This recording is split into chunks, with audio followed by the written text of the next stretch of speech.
All right, howdy y'all. Monday, I've done my shipping from the last video. Now I got this return record from, got it in Saturday. I have all my mail delivered to like a UPS place, and they close at noon, and they didn't send the notice out till 1 o'clock, so had to wait till this morning to get it. This is another example of why eBay needs to change their item not as described. Before this guy bought it, he asked me if there was any scratches. I looked over the album. I saw a few little faint scratches. I played it. Everything played fine.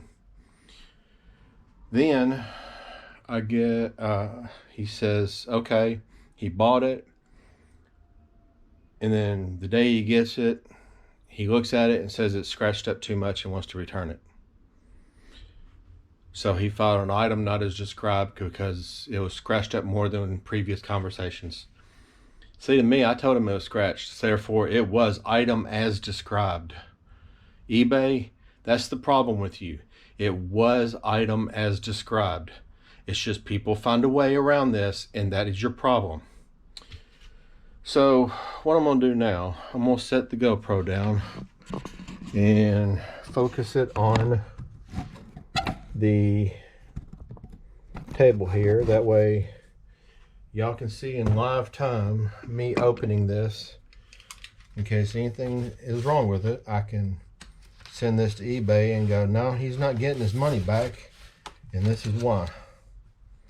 I used to do shipping, and if someone returned something, I wouldn't refund their shipping costs because that's costs that I lose and that you'd have to pay for anyway. But the last person, which I knew eBay would let them do this, and this is how I ship every one of them. Every record I sell, I have record mailers. I tape them up real good.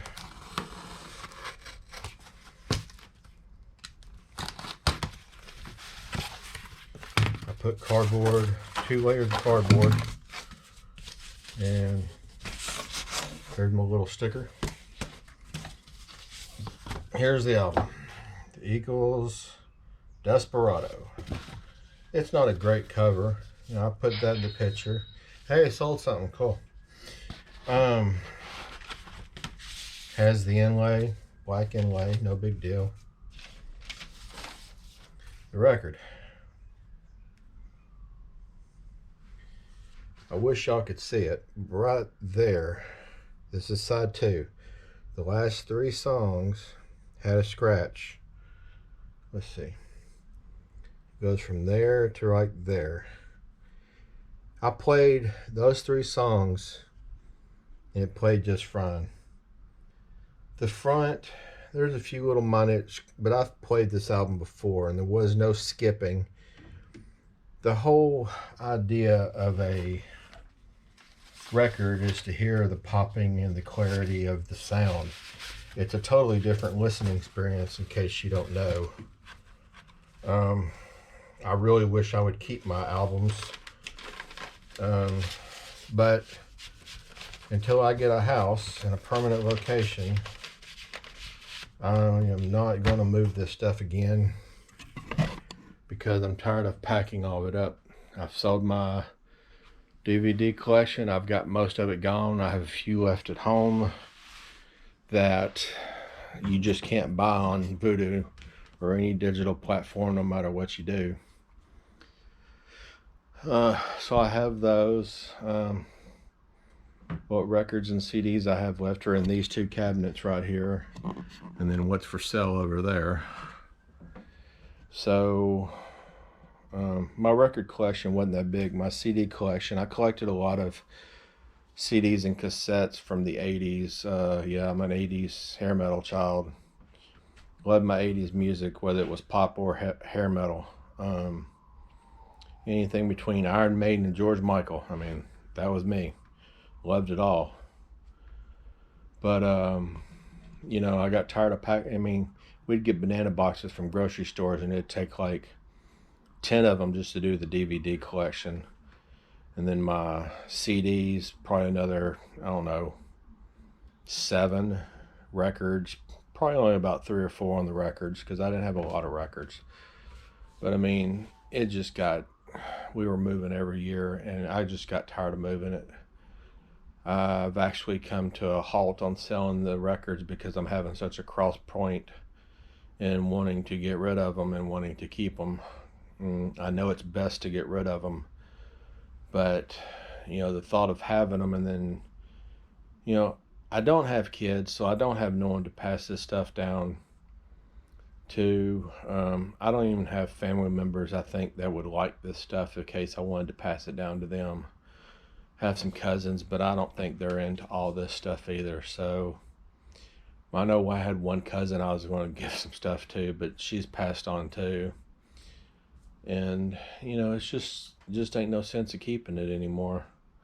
I guess that's the big reason. So I guess I need to just keep that in mind when I'm selling it, because I can get everything pretty much off of Apple Music or Google Play, whether it be music or movies, Vudu, Fandango. You know, I can, you know, even some of them maybe off Netflix. I don't have Netflix.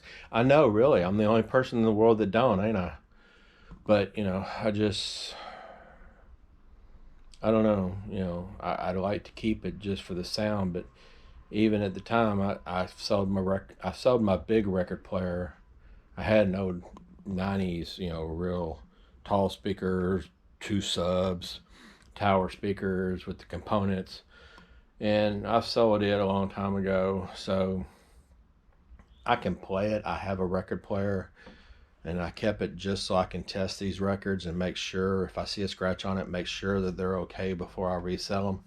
Because this is the biggest pain, is getting the stuff back, and you know it's fine, and you just got to resell it. And you know, you gotta wait for somebody to buy it again. I mean, it's the Eagles, people. It's a 1973 album. I think if it has a few little scratches on it, but it still plays, it should be okay. But hey, I'm not eBay. You know, I'm not the one protecting the buyers, not the sellers, because the buyers have more things on eBay than the sellers do. I know I'll probably get my listings slowed down for the next few days when eBay sees this, but you know it's true. I mean, you can ask anybody.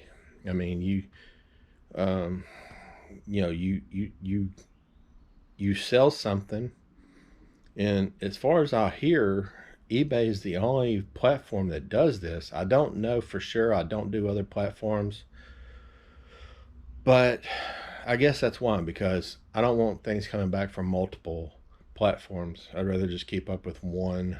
I do Facebook Marketplace. I have some stuff on there. Some of the stuff's too big or too brittle to ship, so I have to try to sell it locally. But anyway, I just wanted to do that video real quick and do that unpacking of that return, just to let y'all know that people are crazy is pretty much the problem. You know, God is great, beer is good, and people are crazy. I think that's my theme song, except for the beer. I hate beer. Now, give me a margarita, that's a totally different story. You know, I got to thinking, I'm going to show y'all, want to see if I can show y'all this real quick in the sunlight and see it. Well, not in the sunlight.